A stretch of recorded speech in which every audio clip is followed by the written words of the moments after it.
Uzbekistan টাইয়ের জন্য প্রাথমিক বাছাই পর্বে 6 জনের দলে ছিলেন ওরা দুজন, কিন্তু ডেভিস কাপে 4 জনের দলে নেই লিয়েন্ডার পেজ ও রোহন বোপান্না।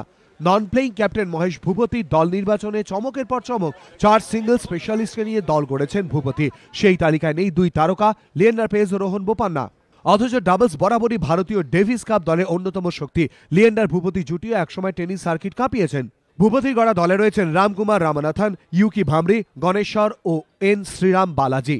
লিয়েন্ডার ভূপতি পুরনো তিক্ততার ছায়া দল বাছাইয়েও ভূপতির দল নির্বাচন ঘিরে ইতিমধ্যে উঠতে শুরু করেছে প্রশ্ন। তবে লির সামনে এখনো ভারতীয় দলের দরজা খোলা। ডেভিস কাপের নিয়ম অনুসারে ডেভিস কাপ ড্রয়ের 1 ঘন্টা আগে বেছে নেওয়া হবে 4 জনের চূড়ান্ত দল। প্রাথমিকভাবে নির্বাচিত 6 জনের মধ্যে যে কোনো 4 জনকে বেছে নেওয়া হবে সেখানে। শেষ মুহূর্তে চূড়ান্ত 4 জনের দলে ঢুকে পড়তেই পারেন লি। প্রয়োজন পড়লে দলে নিশ্চয়ই নেওয়া হতে পারে ডাবল স্পেশালিস্টদের। স্বয়ং নন প্লেইং ক্যাপ্টেনের গলাতেই মিলেছে সেই ইঙ্গিত। 7 থেকে 9 এপ্রিল ব্যাঙ্গালোরে খেলা হবে ভারত উজবেকিস্তান ডেভিস কাপ টাই। লিয়েন্ডারকে কি দেখা যাবে সেখানে, জানতে এখনো সময়ের অপেক্ষা। এবিপি আনন্দ।